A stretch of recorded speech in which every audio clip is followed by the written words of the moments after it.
Okay. So these are live visuals for the Finance Ministry, and the sector minister is expected to address the media on the budget deadlock. And as you are aware, there was controversy surrounding the 2022 budget, especially the 1.75% e-levy, which the minority is pushing for a reduction to 1%. I want to start by acknowledging a few of the persons who are here with us, and then setting the context and invite the Honourable Minister to share with us a brief for this afternoon. With us this afternoon, the Minister himself, the Minister of State at the Ministry, the Honourable Charles Edubuahin, Deputy Minister of State Abena Sub-Saharan, Deputy Minister of State John Apontia Kuma, directors and advisors here at the Ministry, and then your very good selves, our colleagues in the media. To set the context, you are aware that in the week gone by and in the days before that, we have commenced the processes that have to do with the 2022 economic policy and budget statements of the Republic of Ghana. The processes commenced even before the reading of the budget. A number of things need to be done, and then there was a reading of the budget, and then parliamentary approval. During this period, there's been a lot of public commentary and feedback to the central government. This afternoon, the Minister responsible for Finance has some statements to make with regards to the budgeting process and exactly where we are currently. When he's done with the statement, I will moderate and take questions from you specific to this matter and this matter only, and then we'll proceed from here. So, Minister, go ahead. All right. Thank you very much indeed, and good afternoon to you all. Really appreciate your finding time to be here with us, and we indeed thank God for the very life we have, and we acknowledge that all that we do, the battle is His, and He will see Ghana through. So I thank you truly for honoring the invitation to this press conference. And on Friday, 26 November 2021, the Parliament of Ghana was scheduled to sit and conclude a debate on the 2022 budget statement and economic policy of government. After the closing statement from both the majority and minority leaders, the Speaker gave me the opportunity to make a statement to the House.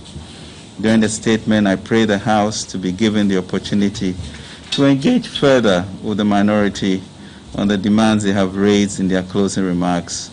Unfortunately, my request was declined.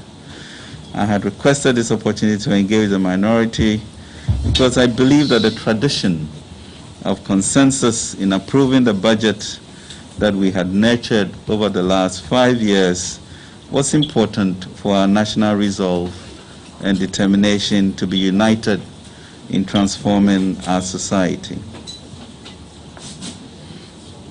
So on Tuesday, November 30th, 2021, I'm proud to the approval and to achieve consensus. I asked Parliament again for an opportunity to effect some modifications to the 2022 budget. I did this after consulting with the President and also to respect his wish that these modifications address the concerns of the Minority Caucus and various other stakeholders, whilst ensuring that a deficit target of 7.4% and a positive primary balance be maintained in view of the nation's determination to reduce our debt levels, raise adequate revenue to promote youth employment, build infrastructure, especially our roads, and fund other government obligations, including the flagship programs. So on behalf of the President, I have written to the Right Honourable Speaker of Parliament with details of modifications in response to emerging concerns by all stakeholders, including the Minority Caucus. please allow me to update the people of Ghana on what we have proposed, on the modifications that we have submitted to the Speaker. With regards to Ejapa Royalties Limited, we shall amend paragraphs 442 and 443 to take out reference to mineral royalties collateralization. It's important to note that any reference to Ejapa was for information purpose and as such was not reflected in the fiscal framework of the budget. In respect of the unfortunate tidal waves which rendered about 3,000 people homeless in Keta, Ketu South, and Anoga constituencies, we shall make the necessary budgetary allocations of at least 10 million Ghana cedis to complete the feasibility engineering studies for the coastal communities adversely affected. We'll broaden the scope of the study to consider a more comprehensive solution to protect Ghana's 540 kilometers of coastline, including the 149 kilometers between Aflawe and Pram. Meanwhile, NADMO has responded to the humanitarian crisis created by the tidal waves on the coastline. Relating to the ACA energy transaction, we shall amend paragraphs 829 of the 2022 budget on the acquisition of a stake from ACA Energy and AGM Petroleum by GMPC to reflect the resolution of Parliament dated 6 July 2021 that the terms and conditions of the loan for the acquisition of the shares shall be brought to Parliament for consideration pursuant to Article 181 of the Constitution. And on the benchmark values, we shall avert any hardship to importers and consumers while safeguarding the interests of local manufacturing industries to secure and expand jobs for our people. The administrative exercise, which review 43 out of 81 line items, has the objective to promote local manufacturing and the 1D1F policy, including the assembling of vehicles. It is important to note that this adjustment affects only 11.4% of the total CIF value of imports, of which 50% is for vehicles. From our analysis, the potential increase in retail prices should be relatively insignificant and therefore inflation should be muted. The U-Start program will also support our resourceful traders and appropriate training and access to capital to become manufacturers in order to expand the industrial base of our society and our import substitution strategy in line with our Ghana Beyond Aid agenda. We will work with the relevant committees of Parliament to reflect these modifications in the 2022 budget, as is the usual practice before the appropriation bill is passed. Any other concerns which will emerge shall be addressed during the discussions of the estimates by the committee, as has been the tradition. On the matter of the e-levy, the elephant in the room, having regard to its serious fiscal implications, we'll continue our consultations with the Minority Caucus in Parliament and other relevant stakeholders with a view to achieving consensus and reverting to the House in the shortest possible time. Ladies and gentlemen, with the approval of the budget secured on 30th November 2021, we should now move on to the urgent task of working towards the passage of the appropriation bill before Parliament rises on December 17, 2021. We believe that the concerns raised in Parliament on the 2022 budget should be resolved during the discussions of the budget estimate of MDAs, other government obligations, and bills at the committee level in Parliament, as we have always done. Indeed, there have been occasions that Parliament, through the Finance Committee, had revised fiscal measures.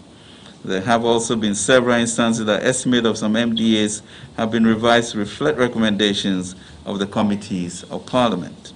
It is not uncommon for the allocations in the appropriation to change to reflect the discussions at the consideration stage. Ladies and gentlemen, the national budget remains the single most effective tool to address the greatest challenges of our nation. As a country, we cannot allow such a strategic national tool to be held hostage by partisan or parochial interests, especially when the consideration stage offers every opportunity for such redress. The 2022 budget has an added layer of significance for government as it drives forward the great mission of our time, building a sustainable entrepreneurial nation. The budget seeks to address the triple helix of our time: high unemployment, high debt, and inadequate infrastructure, even as we pursue our agenda for increased social mobility and justice for all. Ladies and gentlemen, on unemployment, we are faced with an urgent challenge. Our population has grown from 6.7 million in 1960 to 30.8 million this year, and has gotten increasingly useful. In 1960, for instance, we had approximately 1.1 million Ghanaians between the ages of 15 and 24, and this year that number stands at 6.3 million people. The key question becomes, how do we extend opportunities to our youth in a sustainable way and eliminate the indignity of joblessness, underemployment, and vulnerable jobs? The theme for the Ajinkwa budget is building a sustainable entrepreneurial nation, fiscal consolidation, and job creation. The budget outlines the policy direction and fiscal framework for 2022, as well as the medium-term vision of His Excellency the President. How do we reject this President's executive policy? With that approach, we may never have had a free SHS policy. The budget also introduces the groundbreaking multi-year Ghana cedi 10 billion Youth Start program, a historic intervention which would involve the collaboration of our local financial institutions, development partners, and international financial institutions. It seeks to tackle comprehensively the youth unemployment issue. Like the senior high school program, the Youth Start program will have an equally momentous impact on our society, a game changer in social mobility, decent jobs, and dignity. The program is designed to provide relevant skills and access to long-term affordable capital to empower our youth to create their own businesses and also to expand the private sector to create more jobs for Ghanaians. Ladies and gentlemen, as I mentioned in my budget speech, recent economic data suggests that the overall tax to GDP ratio for Sub-Saharan Africa in 2018 was 16.5%. The tax to GDP ratio for Ghana in 2019 was estimated to be 12.2%. Our tax to GDP ratio is lower than our peer countries in West Africa and significantly lower than many developed nations.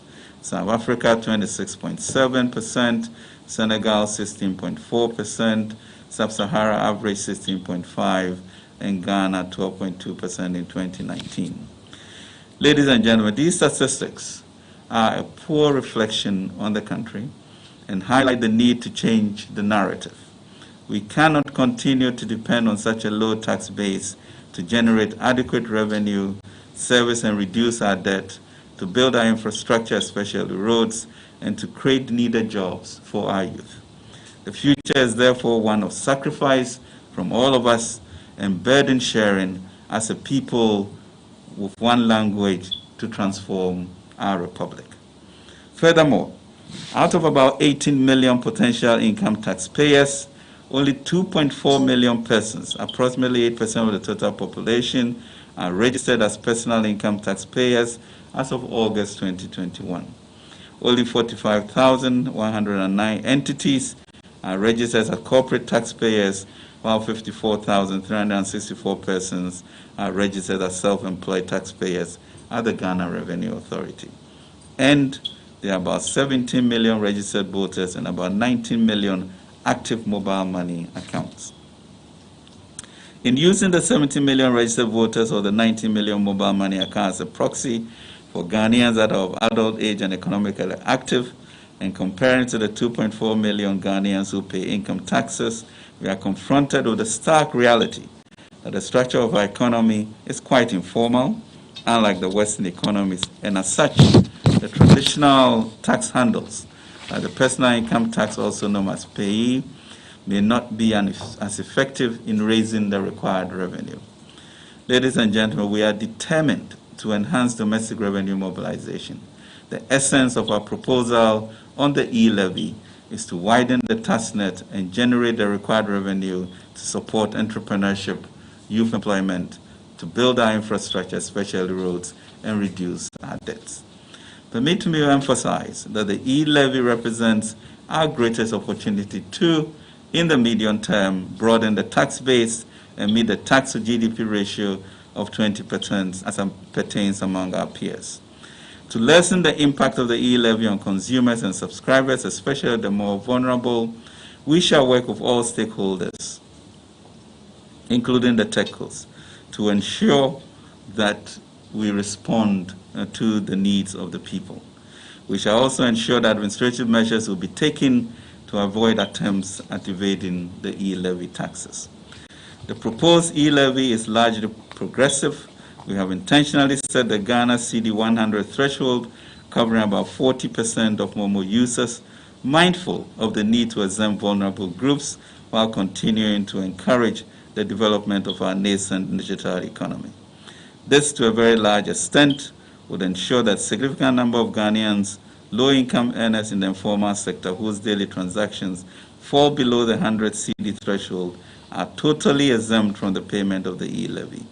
There are other issues that have been raised by the Minority Caucus and concerned citizens, such as increasing fuel prices, poor infrastructure, and insufficient job creation.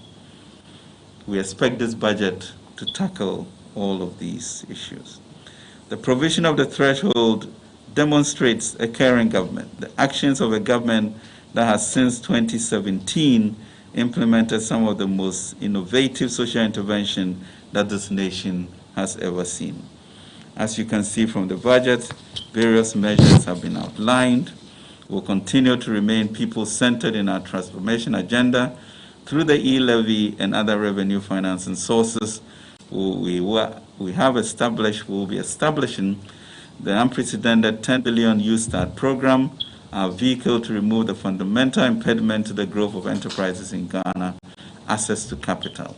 We'll also address the provision of the requisite skills for our young people to confidently start, manage, and expand their own businesses whilst expanding the private sector to create more jobs. Significantly overhaul the digital infrastructure on which the transactions occur. This is to increase the assurance and protection as well as security within the cyberspace. We will aggressively expand the digitization agenda to bring more convenience to Ghanaians. Efforts to improve the delivery of health by digitizing records, supporting platforms for e-pharmacy, and improving birth certificate issuance to newborns will be sustained with funding from this levy. And to expand road infrastructure, we are currently working with the Ministry of Roads and Highways to finalize all the roads to be supported by the e-levy. We expect to publish this list by end of this year. Fellow Ghanaians, putting a levy on electronic transfer is undoubtedly a new and innovative way of raising revenue for this country that leapfrogs the lack of the typical infrastructure that is required to collect taxes via traditional means. This approach capitalizes on the new digital age that we find ourselves in today and the advent of e-money and proliferation of online transactions. Most of us today are just as comfortable ordering food online or clothes from a virtual shop as we are walking into a shop or a restaurant. We need to review our approach to tax collection to reflect this new reality.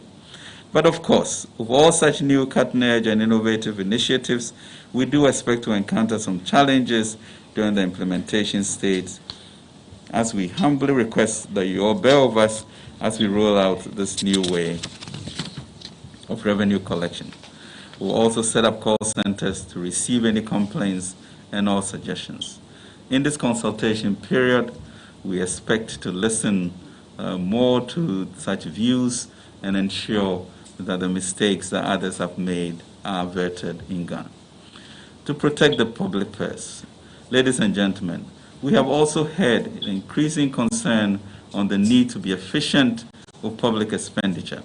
As a government, we have demonstrated full commitment to protecting the public purse and using the funds through various revenue policies judiciously.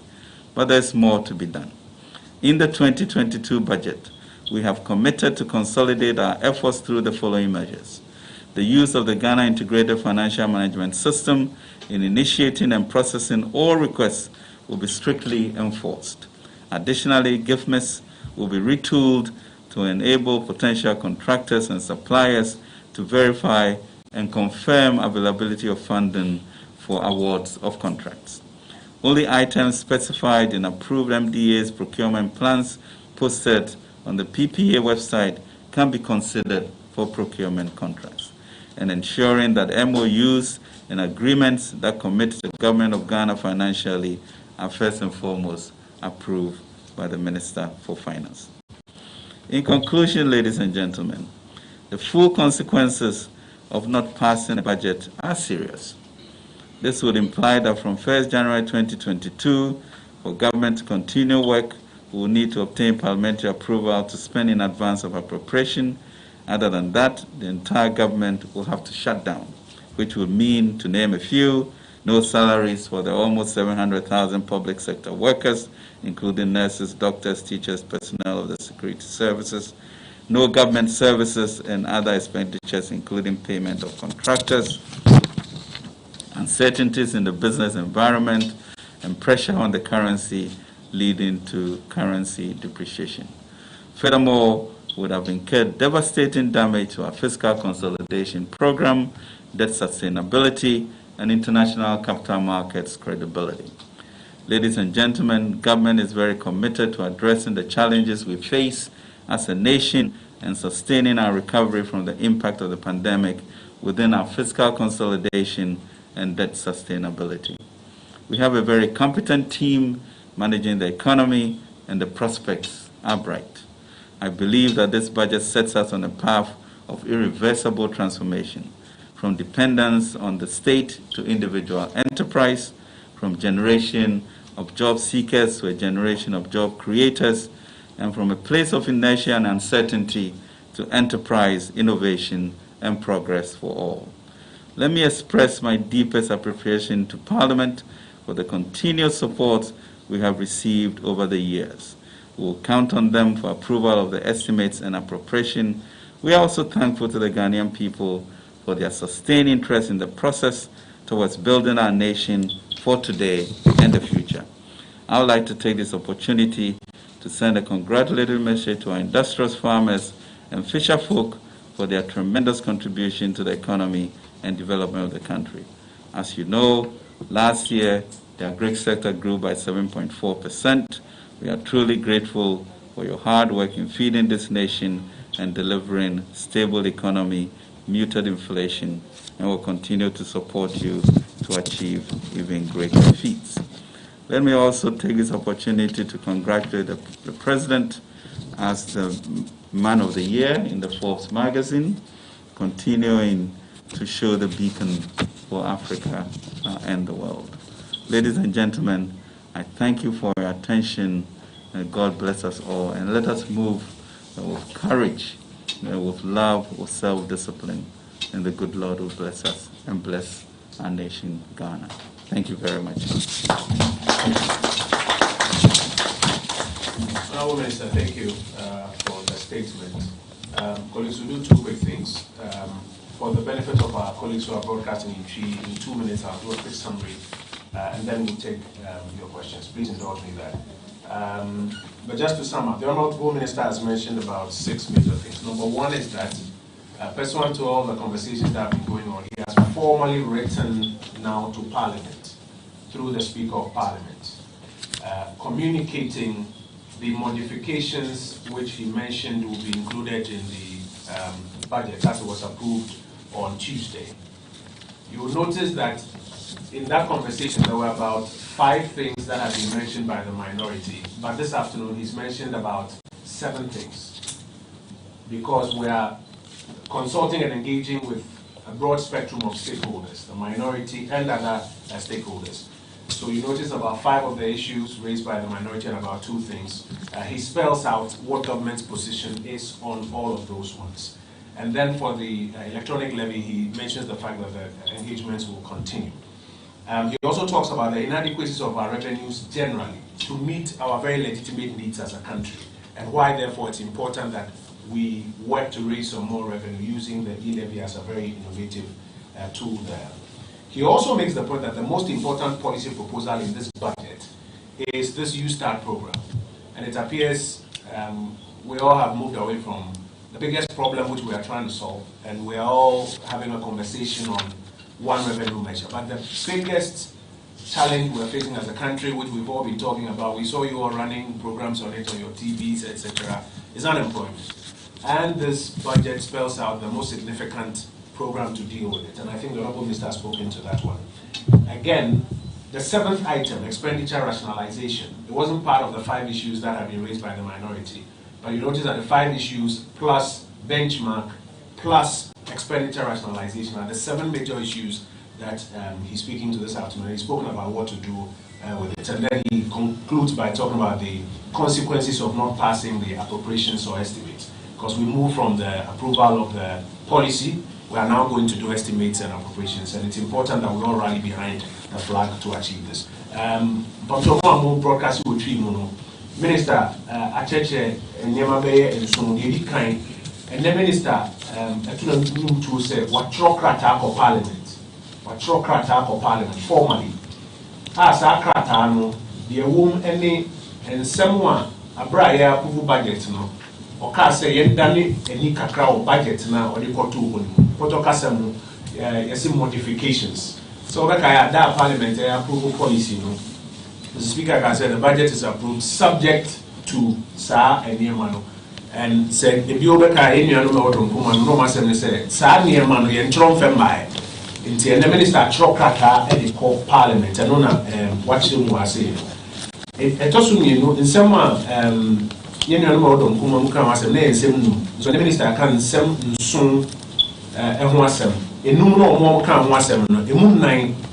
I'm say, a woman. But what catch e-levy no say because we didn't come and say Omanisi Kasem or see Naka Kraka near the Juma Day in say and son acquire the fast so ya say a bicycle or day Jumano so better be in different expenditure rationalization and also what can was and some soon and what can was because on Nipa Hodo and AD and common. If you watch them say, I dear Papa is in and so on, baby, and command before the year Juma. Budget way, a boy, he said Juma Kusano, Anno, U-Start program, 10 billion Ghana cedis in the medium term. I come here and said, no common perform Kakana in an idea in the actual baby for was actually inquiring also the Faso, a boy, and I was a penny of one. And the tractor and say, I do estimates near appropriations, you know. Say a boy home in Yakin Cop and Boom now to me pass. And Yanisa is also by a minor soon, and yet I send it off for Ellen. So, colleagues, it's a good time to take your questions. Thomas, I saw your hand earlier. So, I'll take about first batch of 4, and then I'll come to Minister to respond, and then we'll do about 2 more batches. Thomas, Kweku, Madam, is there a 4th person? Is there a 4th person? Okay, there is. So, let's take these first. Thomas, let's hear you. First of all, what I want to do is, as the Honourable Minister has pointed out, our tax to GDP ratio is far, far lower than our peers. Now, based on the budget projections, what would be our tax to GDP ratio if we meet our tax projections and we meet our GDP growth projections? What would be our GDP tax revenue at the end of the year? Secondly, you know, in the budget itself, the Honourable Minister mentioned at that time that the issue of the reversal of the benchmark values were being briefed or were being considered with stakeholders. What I want to ask is, with the budget projections in terms of revenue, did it take into consideration that the reversal would be conducted or not? In terms of the revenue? In terms of the revenue, yeah. Did it include a reversal of the benchmark value reductions or not? So what I'm trying to ask is, does it mean that now it has been decided to understood? Yeah, understood. Yes, sir. And then I'll come to the other 2 here. Yes, sir. Before I come to you, let me take this one.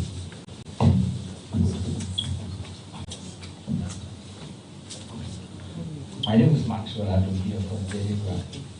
My first question has to do with the need to generate revenue, which is obvious for us. But one interesting thing is the e-levy. You notice that the budget target intimates that it will bring in about $1 billion, 1.1, 1.2 billion. Tax exemptions is one of the critical concerns for us as a country. It's one of the avenues various stakeholders, including the Minister of Finance, the President, have said that we lose a lot of money. And the estimates out there put it at an average of $1.5 billion a year. Why are we not so committed to passing the tax exemptions bill since we drafted it in 2019, but which is a sustainable avenue to increase revenue without actually jeopardizing a lot of things compared to the seriousness with which we are given to leaders? And then my second question is, it's good to know that we've made the revisions and we are making progress with the budget process. But given ministers' association with the international community, experience in the capital market and how volatile and sensitive it is, should we have gotten to this level where there was a lot of acrimony with huge implications on our capital market processes and the country's image? Should we have gotten to this level? Couldn't we have handled it in a way that it wouldn't have created anxiety created among the international community for us? Thank you. Thank you very much. So, what is the status of the tax exemptions bill? And then, Kwegu, are you ready? I'm coming to you. So, what is the status of the tax exemptions bill, Minister? And was it possible to have foreseen what somebody's reaction could have been and prevented any sort of acrimony? There were earlier two questions. So, if the budget program works in accordance with plan, what will be the projected tax to GDP ratio at the end of the fiscal year? And secondly, have the reversals of the benchmark values been included in the revenue estimates for this year? Thank you. Let me come to you quickly and then I'll go to the... All right, so the Minister spoke about 10 million cities earmarked for the feasibility studies on the Blekusu Coastal project. It says at least. At least 10 million cities. We know that what the minority concern is has to do with the project itself. Will this 10 million be enough to do the project, or this is just going to take care of feasibility studies? And then on the score of e-levy, the minority say they want 0%. Today the Chamber of Telecoms spoke and they say they want 0.25. No, they said 1%. Minority, yes. They've gone back on it as we need to understand that the leader spoke on his own. And so who is saying this? Sam George and then Nutaka also had this weekend. The members say the leader spoke on his own? Yes. I see. Go ahead. So we also have, I have this question about the e-levy. Well, is the government amenable to a certain reduction, and will they announce that reduction? And also on the e-levy, the minority is raising concerns about some $40 million that have been allocated for some services, some collection. They are saying GRA or Bank of Ghana can do the tracking. It's 241 million cedis. Because the budget is in cedis. 241 million cedis. Can the Bank of Ghana or the GRA do this? We need another external. Very well. So my question is on the electronic transaction levy as well. What's your name, my name is Etonam. I report for TV3 Go ahead, and 3FM. So we've heard that the e-levy has been reviewed somehow. We spoke to the Ghana Association of Bankers and they say that bank transfers are exempt. We're also hearing that inward remittances are exempt. So this is like a momo tax. So it will be good for us to get details on whether or not inward remittances are exempt and whether bank transfers are exempt as well. We're also hearing that the majority says it's now 1.5%, not 1.75%. The majority? It will be good, yes, the majority, I heard. Who from the majority is saying this? Apeyo Martins.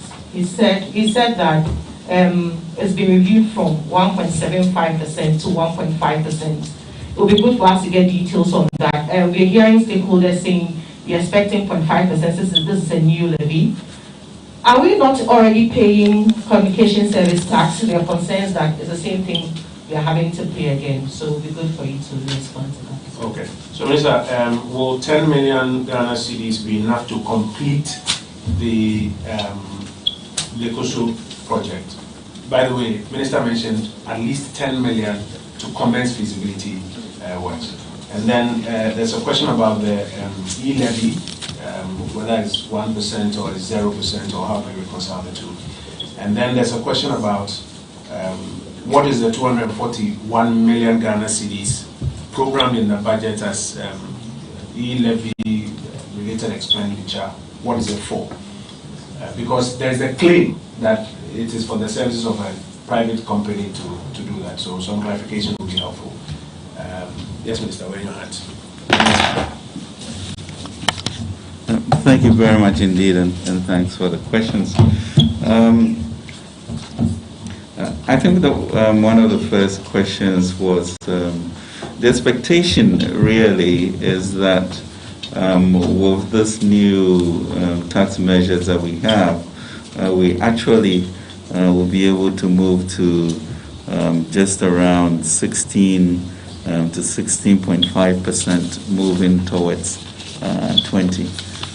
So we are really excited about that, and it just really goes to amplify the need for all of us to participate in the payment of taxes, so that the burden is shared. And that really is excitement about going digital and using the new electronic modes to do this. Yes, the benchmark issues were incorporated in the fiscals as we have them. E-levy, in terms of having alternatives, I think that's something that we need to get clear. We have this triple helix of unemployment, which is really quite debilitating if you look at the numbers. And then we have our debt that we need to take care of to reduce our interest costs, but really to also be able to mobilize resources internally. And so we are not subject to all of these foreign exchange risks, and we can plan much better. And then all of us, of course, rail against the issue of infrastructure, especially roads, to open up our country. But the record of who is paying for this, for the 30.8 million, is quite abysmal.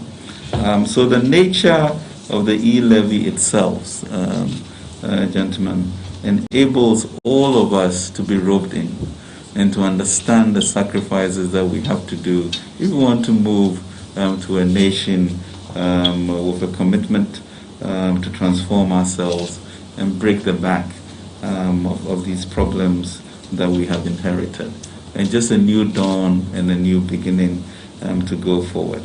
But that is not to say that the areas of inefficiencies must not be closed, and that there's a commitment to that. And so the tax exemption bill we're expecting to pass in this sitting of the 8th Parliament. The fees and charges bill also, we expect that to happen.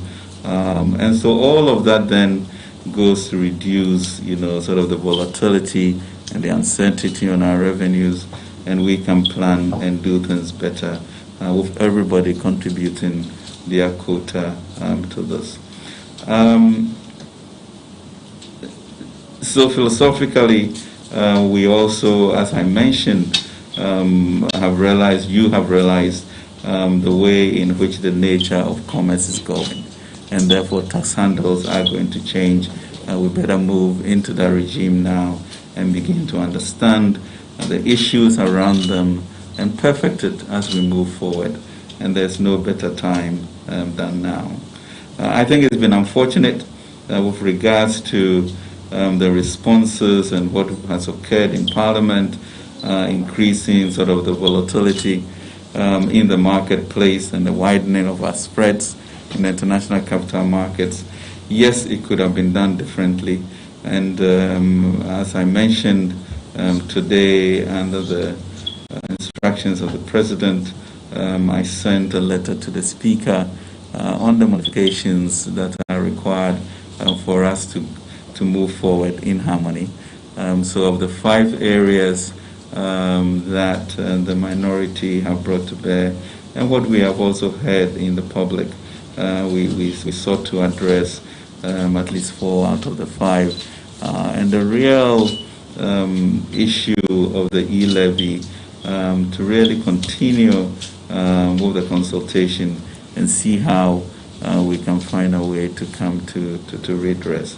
But as we mentioned, typically one does not reject the policy orientation of the government, but you go into consideration and committees, and that is where the appropriate changes are made.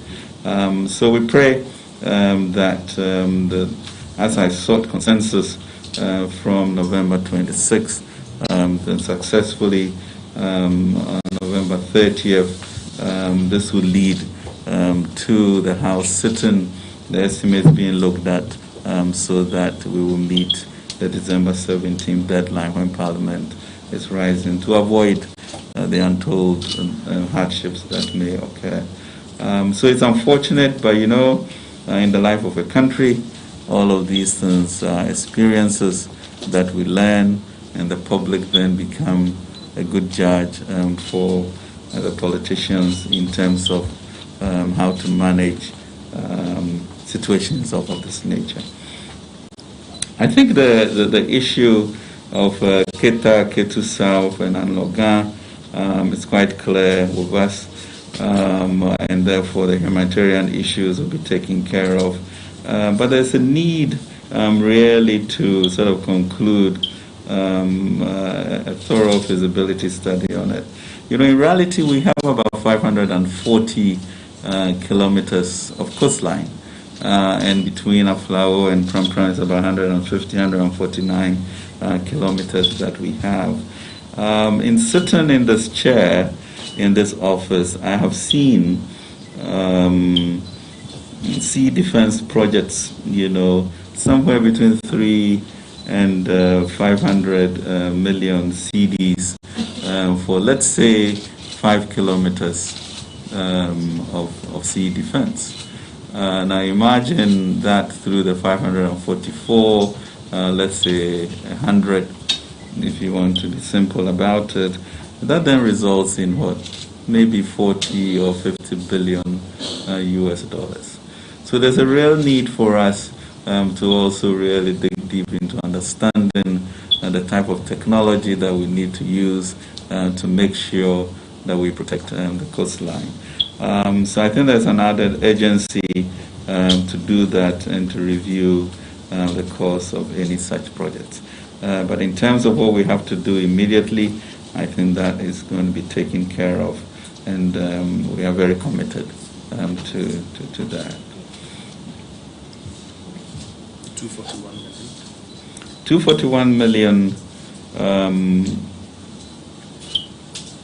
241 million for the establishment or the facilitation of the e-levy. Is that the question? Yeah, the question is the 241 million in the budget. What is it for? Okay. Thank you very much for that question. Typically, well, not typically, we do have an understanding of GRA, which uses approximately 3% or so of the money it raises for ensuring that they can make such collections. So truly, this 241 million, it's reserves that we intended to put aside to facilitate GRA's collection of these resources. Now it will be up to GRA to find the means in which they would ensure that with this new tax handle that they have never experienced, they will use their own resources, they will use the current common platform, engage whoever they think is appropriate to ensure that this works, because this has to work. It's our expectation that because of systems that they have already, that may not be required. In addition, typically when we have new tax measures, there's the issue of refunds. and we usually make some compensation for that, maybe sometimes 6% or so of the value, to ensure that if those refunds come, we are able to pay for them. So in essence, this really will be to back up GRA in the way in which we ensure that all of the problems that people envisage and the difficulties other countries have had, we should be ready to support that. There's no agreement with anybody at GRA or Ministry of Finance as to a service provider for this, but quite a number of local Ghanaian companies who helped us with Ghana.gov, have been approached to look at this problem to ensure that we establish it, a lot more firmly, and we do not lose resources in that. So we hope that GRA's platform that they have already may make this quite superfluous in the long run. Yes, sir, there are two final questions. Is it true that the e-levy has actually been reviewed, and can you give any details if it's true? You've mentioned that it's a subject of further negotiation. Yeah. Tetonam says she's hearing that it's been reviewed. Is it true, and if there are other details? And then finally, there was another question on reduction that you asked. Right, so the concern is that it's now the exemptions. So inward remittance is exempted, bank transfer is exempted, so it's now a MOMO tax. So if it's a MOMO tax, we're already paying communication service tax. So there are concerns that this is another tax in another shape or form. Okay, so the question is it true that it's been reviewed, and if it has, what are the details? And then there's a claim that it is, or it amounts to double taxation because there are some other elements of tax that look like this. Quick comments on these two. Great. I think that the one of the questions that we need to face as a country is that, are we paying enough taxes? And is everybody paying taxes? So this is a fiscal measure to try and answer those issues and also ensure that we tackle the youth unemployment problem with more revenue, that we look at our debt issues and reverse where we are, and then thirdly, that we also look at our infrastructure in a way. So that is not, and then the issue of everybody participating at this juncture in our life as a nation as to how to move forward. Okay, so that really should be the fundamental issue.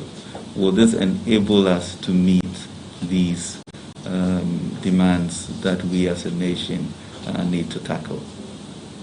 Now, that's a tax measure. Okay. I think the issue for us is, as I mentioned in my letter to the Speaker, the fiscal implications of the e-levy are very clear to us as to how we get these resources to do the work that I have mentioned.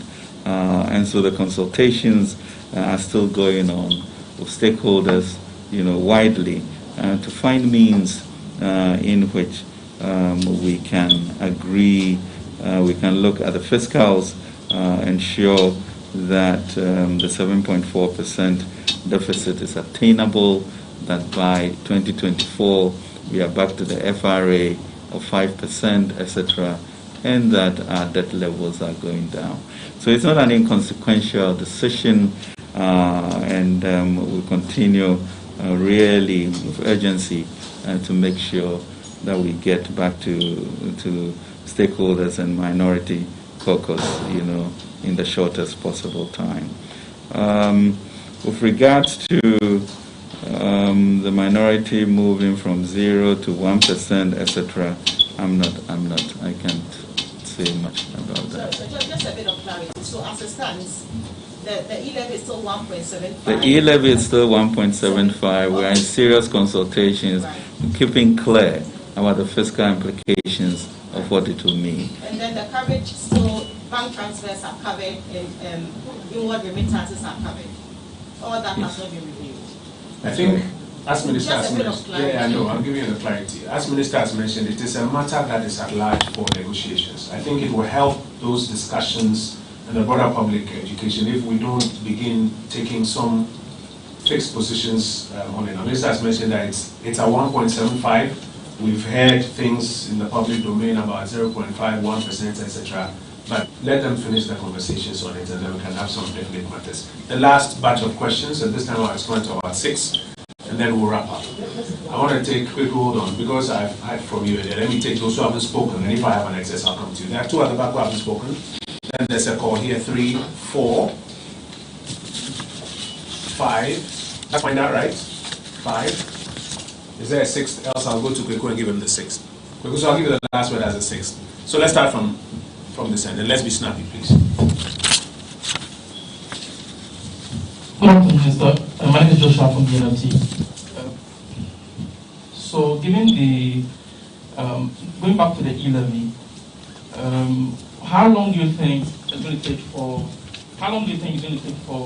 it to be passed in terms of the acceptance, given the restraint from the minority and also our stakeholders in terms of the consensus building on this particular topic on the e-levy? How long do you think it's going to take, given that appropriation bill is supposed to be passed before the end of the year? So, Minister, are you hopeful that the conversations on the e-levy will be concluded before appropriations is passed? My question has to do with the e-levy. There are concerns that... You don't like you start, you like e-levy. No, go ahead, I'm just kidding. So there are concerns that government agencies and government agencies which use Momo as a means of payment would also fall within the tax. And that would essentially be government taxing itself. So would there be exemptions made for these payments? Payment for government services? No, government agencies, let's say LEAP and those kind of things. Those are government services. Government tax itself. Yeah. So will payment for government services be included in this? Yes, and then there were final 4. Let's start with Echo. Yeah. Let's get the microphone to Echo, please. So are you optimistic that the conversation on e-levy will be concluded before appropriation is passed? Will e-levy apply to government services or payment for government services? Yes, Echo. Thank you. Minister, we noticed that for the first time in the budget presentation, you mentioned a deficit figure that includes legacy debts. Does it mean that moving forward we're going to have a one deficit figure? And why that decision? Because it was not so in the past. And on the paragraphs you altered in your modification, Ejaba and Eka, we don't have the benefit of the contract, the agreements yet. Can you give us pointers what exactly has changed in those graphs? And please let's take the second question again. In the modification, you mentioned that you've altered a graph or so in the Ejaba paragraph. No, a paragraph in the Ejaba and then the Eka deal. I'm saying that we don't have the benefit of that document here. So if you could point us to what exactly that means. No, it was quite clear. It says it will be amended to take out the reference to mineral royalties collateralization. It's clear here. So it's a sentence that it is going to take out. Yes. Okay. So that is the discomfort of those who have raised it. So that will be taken out. Thank you very much for that. And then on the other matter as well, we've always talked about deficits if you include energy sector and if you exclude them. So it's not the first time. No, usually when the government presents the state and the budget statement, we have that usually in the footnotes. Yeah. But for fiscal years, the government really will present, for example, this year we are looking at 9.4. And so your question is, are we going to get to a point where it will no longer be in the footnote? Where the recorded figure of deficit is encapsulated almost automatically. Yes, so there's nothing to report in the footnotes. No, I'm asking, so what is the thinking that went into that different trajectory that we are embarking upon? And maybe finally I ask, you want Ghanaians to sacrifice, we are sacrificing. Today there was a strike by transport unions asking for reductions. So the average Ghanaian is really already sacrificing. Can we really bear this? Are you not killing these same goose that you deserve that will lay the golden eggs? Thanks. And then I'll take a final two. The gentleman and then yeah, my name is Emmanuel. I'm with GH1 TV. The e-levy is earmarked, among other things, to do with infrastructure, unemployment, and then 10 billion Ghana cedis used that. Of the 1.75%, I'd like to ask, how much of that amount goes into use tax? And then secondly, Minister respectfully mentioned expenditure rationalization. I'd like to think of it in reducing our expenditure estimates. So the question is, are we going to delay some government spending until 2023 or 2024, or we are looking at reducing the estimate in entirety? Thank you very much. Kingsley, Ghanaian Times. My question is on the road toll. The road toll form part of government revenue mobilization or projection for 2021. Now that it has been appropriated, how much is it going to affect our revenue projection for 2021? 2022. No, I mean 2021. He means He means in the last 6 weeks of the year, how much are we going to impact is it, and whether or not it's significant. Okay, thank you. Right, so final one on the conversations around the strike today by transport workers. They said they want 5 taxes removed from the price builder. The government met them prior to the presentation of the budget and said it will be captured in the budget, even though nothing was mentioned of it in the budget. What exactly is going to be captured in the budget? According to the transport ministry, when they met the transport unions. And then on the second question about the... This is apart from the zero rating of the 2 out of the 5 taxes you mean? Correct. See, they said they want 5 taxes removed. Yes, and 2 of them have been zero rated. Yeah. So you are saying that apart from that, they're asking, can they hear about the other 3? That's the question. Yeah. Okay. And then on government services, the fees and charges going up by 15%, and then subject to annual inflation. There's also said that is also killer. And I didn't hear anything. The government is doing anything about that particular aspect of the budget. But the fees and charges bill hasn't even gone to Parliament.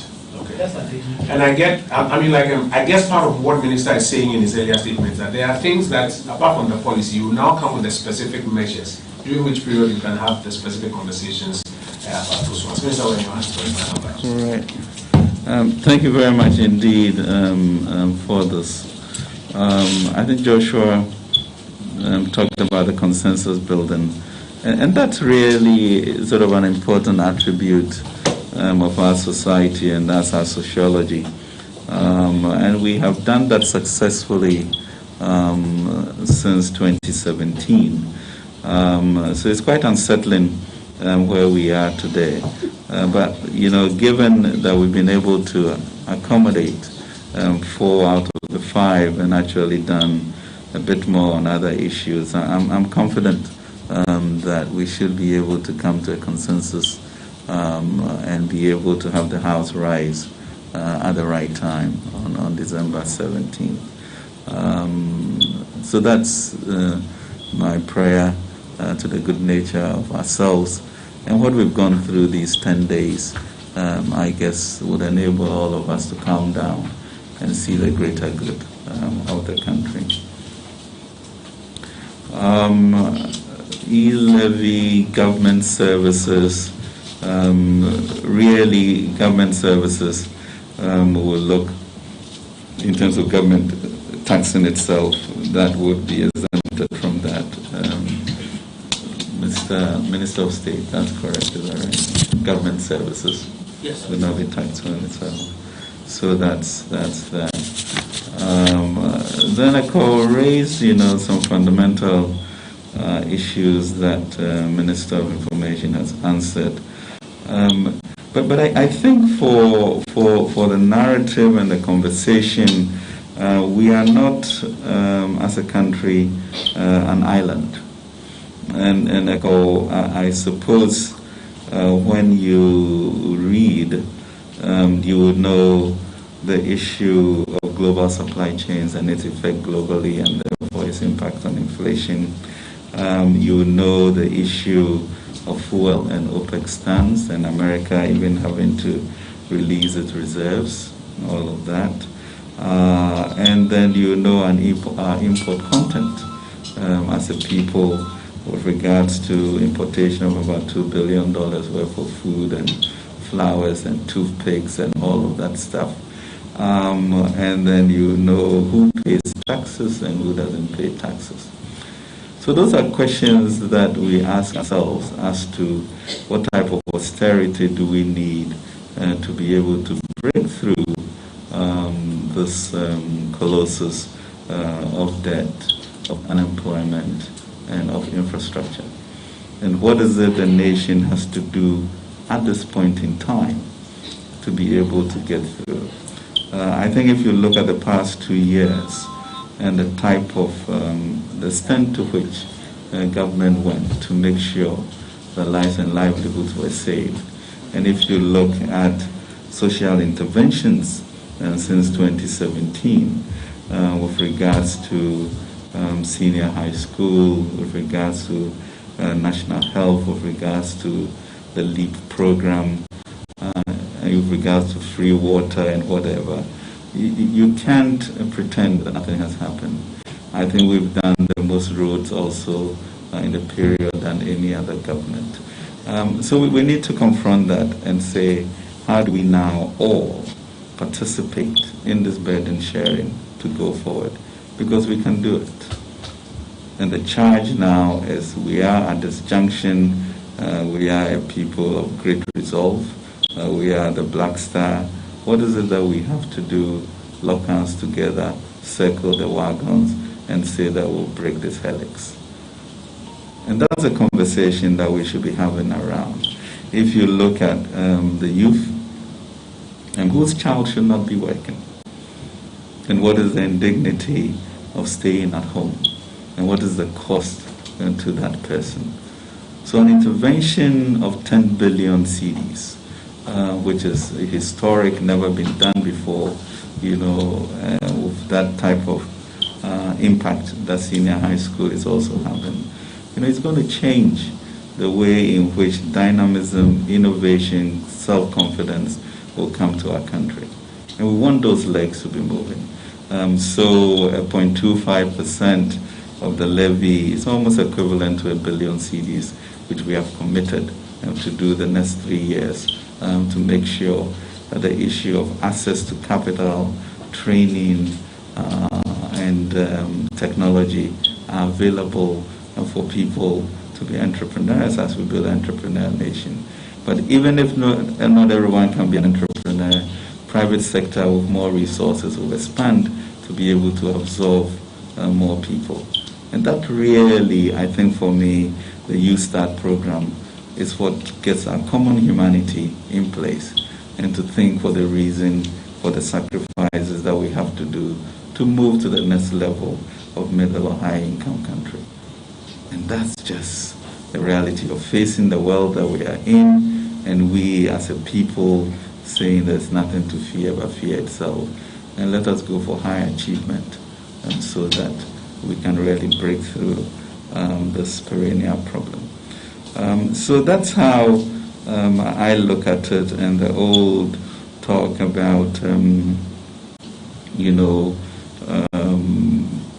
breaking the golden egg and all. It's very, very emotive, but truly to get social mobility, there has to be a way in which we found a way to educate people, which some other parties said was impossible, and we did that in the same way in which we are bringing this 10 billion intervention to make it possible to see a different world for our people. And so the Youth Start program is a game changer for the country in terms of an sustainable entrepreneurial nation, and that's where we should go as a people. So very excited about that, looking forward, to an engaged society that would really herald this new beginning that we are talking about. Mr. Minister, I'm not sure what the road toll program. Yes, significant effect. I think it was about maybe 74 million cedis for the whole year. So 6 weeks. My old arithmetic will bring it. Yeah. So that's what. But really, in terms of the question will become the opportunity cost, and we are talking about $7 billion cedis for e-levy.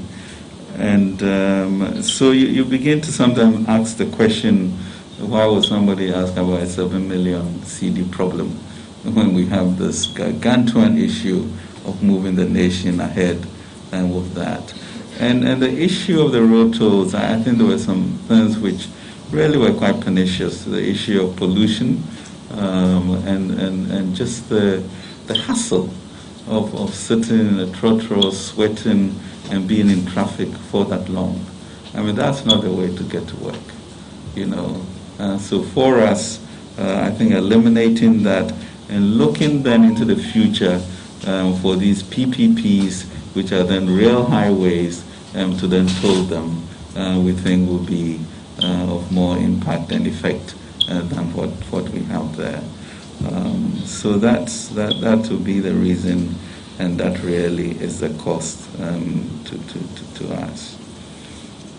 Mr. Minister, were there some others? Yeah, there was a final question on does expenditure rationalization mean that some things are going to be cut or things are going to be deferred?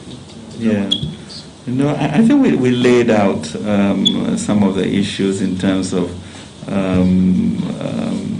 intense application of expenditure commitments and the value for money issues, and how we have to make sure that the pricing of government services are appropriate, the projects that are brought to us are looked at, you know, and then times for finishing projects, etc., and that you don't bring third-party projects to ministries, and if it's not on the government's platform, it just can't happen.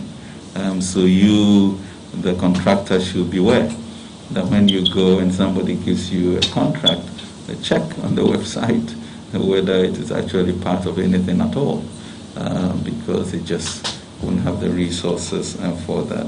I think that will bring some sanity to that, and looking at things like sea defense and reevaluating, you know, what type of pricing should occur with projects like that would also be looked at.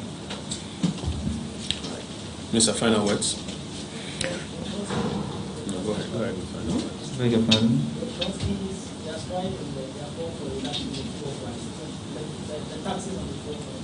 Wow.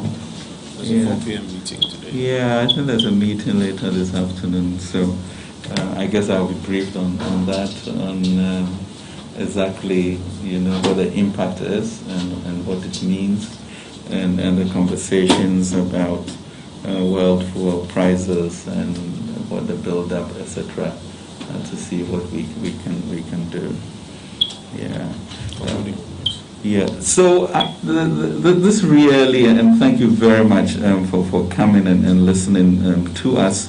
But it was really an attempt to let the nation know that it's been a difficult 10 days since we went to Parliament to read the budget, and a number of concerns have been raised by the public and the minority. We have, as I have mentioned, sent a letter to the Speaker for modifications for about 80% of what they had sought, and what other stakeholders had also brought in. The issue of e-levy, I believe, really hinges on the fiscals and exactly what impact any changes will have on that. But I think we'll come close to a resolution by talking to stakeholders and ourselves and determining which direction that we can go. But we also accept that in the considerations and in the committees, these things can be resolved. But we will, as soon as possible, be able to come to Parliament with an agreement, I believe, so that December 17th Parliament can rise. But I think one thing we should not lose sight of, and Minister mentioned it, is really this intervention on the Youth Start program.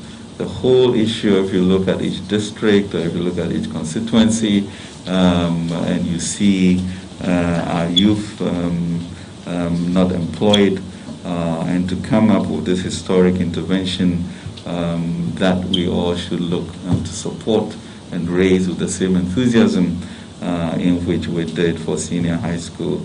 It's a real game changer. Let's see it as that.